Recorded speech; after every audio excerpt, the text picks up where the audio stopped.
Chidambaram Bethel IPA ஜெபக்கோபுரம் வழங்கும்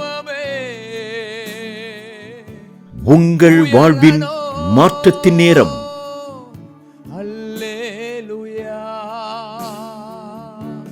ஆண்டுடைய பரிசுத்த நாமத்திற்கு மகிமை உண்டாவதாக.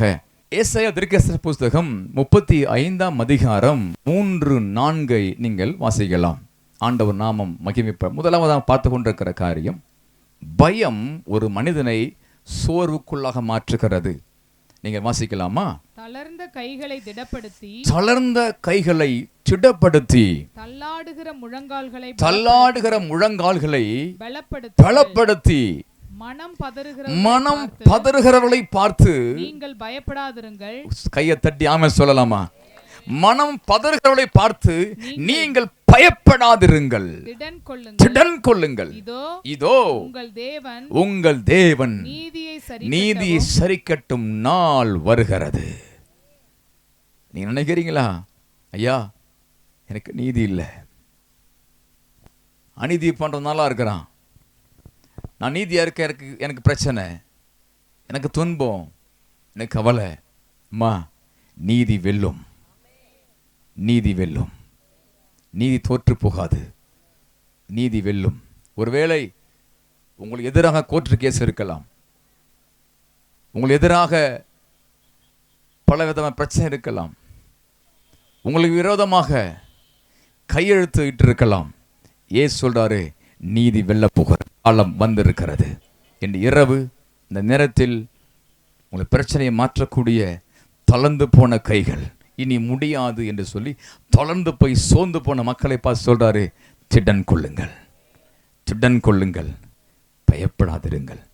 உங்கள் தேவன் நீதியை சரிக்கட்டும் நாள் வருகிறது. கையை தட்டி ஆமென் சொல்லலாமா? கர்த்தருடைய நாமத்திற்கு மகிமை உண்டாவதாக. இரண்டாவதாக, ஒன்று, சோர்வு ஏன் வருகிறது என்றால், பயம் ஏற்படும் பொழுது சோர்வு உண்டாகிறது. இரண்டாவதாக, தோல்வி ஒரு மனிதனுக்குள்ளாய் வரும் பொழுது சோர்வு ஏற்படுகிறது. தோல்வி. சங்கீதத்தின் புஸ்தகம் 84ஆம் அதிகாரம் 5-6 நாம் வாசிப்போமையானால், ஆண்டவர் நாமத்துக்கு ஸ்தோத்திரம். உம்மிலே பெலன் கொள்ளுகிற மனுஷனும் தங்கள் இருதயங்களில் செவ்வையான வழிகளை கொண்டிருக்கிறவர்களும் பாக்கியவான்கள். அழுகையின் பள்ளத்தாக்கை உருவ நடந்து அதை கொள்ளுகிறார்கள். தோல்வி. 1 சாமுவேலின் புஸ்தகம் 30ஆம் அதிகாரம் 1 முதல் வாசிப்போமையானால், தாவீது அவன் நெருக்கப்படுகிறான். தாவீது வெளியிலே போகும் பொழுது எதிராளிகள் தாவீதையும் குடும்பத்தில் உள்ளவர்களையும் பிள்ளைகளையும் பொருட்களையும் எடுத்துக்கொண்டு போய்விட்டார்கள். தாவீது மட்டுமல்ல, தாவீதோடு உடன் இருந்த எல்லாரையும் பொருட்களையும் கொண்டு போய்விட்டார்கள் எதிராளிகள். மனைவி, பிள்ளைகள், குடும்பமே அங்க இல்ல. தாவீது மக்களும் அந்த ஊருக்கு வரும்பொழுது அந்த ஊரு நெருப்பால் சுட்டரிக்கப்பட்டிருக்கிறது. அந்த ஊரு இருந்ததுக்கான அங்க ஆதாரம் இல்லை. வீடுகள் எரிந்து போனது, மக்கள் இல்லை, மனிதர்கள் இல்லை. தாவீது மக்களும் அங்கே வரும்பொழுது அந்த இடத்தை பார்த்த உடனே அழ பலன் இல்லாமல் அழுதார்கள். ஐயோ, என் மனைவி எங்கே, என் பிள்ளைகள் எங்கே, என்னுடைய பொருள் எங்கே என்று அழுக அழ அழ அழ பலனில்லை. விழுந்து தாவீது அழுகிறான். தாவீதோட அந்த கூட நண்பரும் கூட அழுறாங்க. அவங்க பிள்ளைங்க இல்லை, அவங்க மனைவி இல்லை, அவங்க சொத்தும் இல்லை. என்ன ஒன்றும் புரியல, என்னாச்சுன்னு தெரியல. இப்பொழுது தாவீதோட மக்கள் தாவீது கல்லெறிய ஆரம்பித்தார்கள். ஏன் தெரியுமா? ஒன்னால தாண்டா இந்த பிரச்சனை. உன் கூட வந்தோம் பத்தியா, இப்போ என் பிள்ளை இல்லை, என் மனைவி இல்லை, என் வீடெல்லாம் இருக்க இடமே தெரியல, வீடெல்லாம் அழிஞ்சு போச்சு, என்னன்னு தெரியலையே, அவங்க இருக்கிறாங்களா செத்துட்டாங்களா தெரியலையே என்று புலம்புகிறார்கள். கல்லை எடுத்து தாவீது அடிக்க பாய்கிறார்கள். தாவீது மிகவும் நெருக்கப்பட்டான். அன்பு தேவ பிள்ளையே, ஒரு தோல்விகள் உங்களுக்கு வரும்பொழுது தோல்வியை தாங்க முடியாமல் நீங்கள் நெருக்கத்துக்குள்ளாக போகலாம். நீங்கள் வெற்றி பெறும்பொழுது, நல்லா இருக்கும்பொழுது உங்களோட பேசினவங்க எல்லாம் தோல்வி வரும்பொழுது உங்களை திட்ட ஆரம்பிக்கிறாங்க. நான் அப்பயே சொன்னேன் இல்லையா, நான் அப்படியே நான் சொன்னேன் இல்லையா, நீ கேட்டியா? நல்லா இருக்கும்போது கூட நல்லா பேசினாங்க, கூட நல்லா இருந்தாங்க, நம்மோடு சாப்பிட்டாங்க, நம்மோடு தூங்குனாங்க. ஆனால் ஒரு பிரச்சனை வரும்பொழுது அதை தாங்க முடியல. ஒருவேளை நீங்கள் அப்படி இருந்திருக்கலாம். உன் நண்பனுக்காக எந்த நண்பனை நீங்கள் நேசித்தீர்களோ அவர்கள் உதவி தள்ளியிருக்கலாம். எந்த குடும்பத்துக்கு நீங்கள் உதவி செய்தீர்களோ அந்த குடும்பம் உங்களை உதவி தள்ளியிருக்கலாம். கல்லறிய ஆரம்பித்திருக்கலாம். உங்களுக்கு எதிராக செயல்பட்டு கொண்டிருக்கலாம். உன்னாலதான் பிரச்சனை, உன்னாலதான் பிரச்சனை சொல்லி இருக்கலாம். உன் கணவன், மனைவி, பிள்ளைகள். தாவீது மிகவும் நெருக்கப்பட்டான். தோல்வி வரும்பொழுது தானாகவே நெருக்கம் வருகிறது. என்னவென்று புரியவில்லை. ஏன் இப்படி? கடவுளே ஏன் இப்படி? ஆண்டவரை ஏன் இப்படி? என் மனைவியை காணோம், பிள்ளைகளை காணோம், ஒரு அந்த வீடுக்கான அந்த சூழ்நிலையை காணோம், என்ன ஆன தெரியலையே என்று எல்லாம் புலம்புறாங்க. தாவீது அடிக்க ஆரம்பிக்கிறாங்க.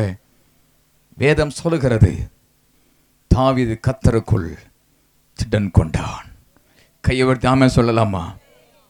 சோர்ந்து போகும்பொழுது உங்களை தட்டி கொடுக்க, உங்களை துணை செய்ய யார் வரமாட்டாங்கம்மா? இயேசு மட்டும்தான் வருவார். உங்க பிரச்சனையை பத்தி பேசுவாங்க. உங்களை பேசாத வார்த்தையை பேச ஆரம்பிப்பாங்க. உங்களுக்கு உதவி செய்ய வர முடியாது. ஆனா இயேசு வருவார். இயேசு வருவார். தாவீது கர்த்தருக்குள் திடப்படுத்திக் கொண்டான். தோல்வி வரும்பொழுது ஒரு மனிதனை சோறுக்குள்ளாய் மாற்றுகிறது. அந்த தாவீதுக்கு ஏற்பட்ட தோல்வி தோல்வியாகவே இல்லை. அவன் எப்பொழுது கர்த்தருக்குள் தன்னை திடப்படுத்திக் கொண்டானோ, கர்த்தருக்குள் எப்பொழுது நம்பிக்கை வைத்தானோ, கர்த்தரை எப்போது சார்ந்திருந்தானோ, அவர் பெரியவர் சொன்னானோ, தேவ மகிமை இறங்க ஆரம்பித்தது. அவன் சொல்றாரு, தாவீதே இப்போ ஜெயம் கிடைக்கும், ஜெயம் கிடைக்கும். இதுவரை தோல்வியை பார்த்தவங்க வாழ்க்கையில் ஏசு சொல்றாருமா, நீங்க ஜெயிக்க போறீங்க, நீங்க ஜெயிக்க போறீங்க, நீங்க ஜெயிக்க போறீங்க. தோற்றவன் தோல்வி அவனுக்கு முடிவல்ல, ஜெயம் ஒரு நாள் கிடைக்கும். உங்கள் தோல்விகள் எல்லாவற்றையும் நீங்கள் படிக்கல்லாக மாற்றி நீங்கள் முன்னேறுங்கள். தாவீதுக்கு வந்த தோல்வி மிகப்பெரிய தோல்வி. குடும்பம் இல்லை, ஆனா ஏசு சொல்றாரு, நீ போ, நான் சொல்ற இடத்துக்கு போ, நீ சகலத்தையும் திருப்பிக் கொள்வாய். நேற்று இழந்து போன, கடந்த ஆண்டு இழந்து போன உங்களுடைய சொத்துகள், உங்களுடைய பொருட்கள், உங்களுடைய நிம்மதி, உங்களுடைய பொருளாதாரம் எல்லாவற்றையும் கர்த்தர் திருப்பி கொடுக்க போறார். கையவர்த்தி ஆமென் சொல்லுங்க. என்று அம்மா, நீ இழந்து வந்திருக்கிறாயா? ஏசு சொல்றாரு, நீ திருப்பிக் கொள்வாய், நீ திருப்பிக் கொள்வாய். தாவீது இந்த வார்த்தையை நம்பி தாவீதும் மற்ற மக்கள் அங்க போறாங்க. போன உடனேயே கர்த்தர் ஜெயம் கொடுத்தார். எதிராளியை வீழ்த்தி மனைவி, பிள்ளைகள், பொருட்கள் ஒன்று கூட சேதமில்லாமல் திருப்பிக் கொண்டான், திருப்பிக் கொண்டான். இந்த நிமிஷத்துல நீ பார்த்து கொண்டிருக்க அன்பு தேவ பிள்ளையை, நீ திருப்பிக் கொள்வாய். இழந்து விட்டோம் என்று புலம்புகிறாயா? கை நழுவி போனது என்று புலம்புகிறாயா? என்னிடத்துல இல்லை நான் இழந்துட்டேன் அப்படின்னு நீ புலம்புகிறாயா? என்ன நம்பி எல்லாம் ஏமாதனை புலம்புகிறாயா? நீ திருப்பிக் கொள்வாய், திருப்பிக் கொள்வாய். தோல்வி ஒரு மனிதனை சோர்வுக்குள் ஆக்கினது. கர்த்தருடைய வார்த்தை அவனை தைரியப்படுத்தினது. திருப்பிக் கொள்வாய். இந்த வார்த்தையை ஆண்டவர் சொன்னார். அந்த வார்த்தையின்படியே தாவீது சகலத்தையும் திருப்பிக் கொண்டான். பிள்ளைகள், மனைவி, சொத்து, சொந்தம், நண்பனுடைய மனைவி, பிள்ளைகள் எல்லாம் திருப்பி கொண்டு வந்துட்டாங்க. ஒரு பொருள் கூட சேதமாகவில்லை. உங்களுடைய சேதமான பொருட்களை நீங்க திருப்பிக் கொள்வாய். ஆண்டுடைய பரிசுத்த நாமத்திற்கு மகிமை உண்டாவதாக. ஒன்று, பயம் ஒரு மனிதனை சோர்வுக்குள் ஆகிறது. இரண்டாவதாக, தோல்வி ஒரு மனிதனை சோர்வுக்குள் ஆகிறது. மூன்றாவதாக, பதில் இல்லாத போது என் ஜெபத்திற்கு, என் விண்ணப்பத்திற்கு, என்னுடைய கடிதத்திற்கு, என்னுடைய எஸ்எம்எஸ்க்கு, என்னுடைய வேண்டுதலுக்கு பதில் இல்லாமல் இருக்கும் பொழுது அந்த மனிதன் சோர்ந்து போகிறான். ஆண்டவருடைய நாமத்துக்கு மகிமை உண்டாவதாக. யோபுவின் புஸ்தகம் 9ஆம் அதிகாரம் 20 முதல் 27 வரைக்கும் நீங்கள் வாசிக்கலாம். யோபுவின் புஸ்தகம் 9ஆம் அதிகாரம் 20 முதல் 20. என்னை குற்றவாளியாக்கும், நான் உத்தமன் என்று சொன்னாலும், நான் உத்தமன் என்று சொன்னாலும், நான் மாறுபாடானவன் என்று சாட்சி கொடுக்கும். நான் உத்தமன் என்றாலும், என் உள்ளத்தை நான் அறியேன். என் ஜீவனை ஆரோசிப்பேன். ஒரு காரியம் உண்டு, அதை சொல்லுகிறேன். சன்மார்க்கனையும் துன்மார்க்கனையும் அவர் அழிக்கிறார். சவுக்கானது அசுப்பிலே வாதித்து கொல்லும்போது அவர் குற்றமில்லாதவர்களின் சோதனையை பார்த்து நகைக்கிறார். உலகம் துன்மார்க்கன் கையில் விடப்பட்டிருக்கிறது. அதில் இருக்கிற நியாயாதிபதிகளின் முகத்தை மூடி போடுகிறார். அவர் இதை செய்கிறதில்லை என்றால், யோபுவின் புஸ்தகத்திலே சரியான உனக்கு பதில் இல்லை என்று சொல்லி யோபு புலம்புகிறான். யோபு தேவனுக்கு பயந்தவன், தேவனை நம்பினவன், தேவனை சார்ந்தவன். யோபை குறித்து தேவனே சாட்சி கொடுக்கிறார். உத்தமன், சன்மார்க்கன், பொல்லாப்புக்கு விலகுகிறவன், தேவனுக்கு எனக்கு பயந்தவன், அவனை போல ஒருவரும் இல்லை. அப்படிப்பட்ட மனிதன் ஜெபம், என்னுடைய விண்ணப்பம், என்னுடைய காரியம் இன்னும் நடைபெறவில்லை என்று புலம்புகிறான். பதில் இல்லையே.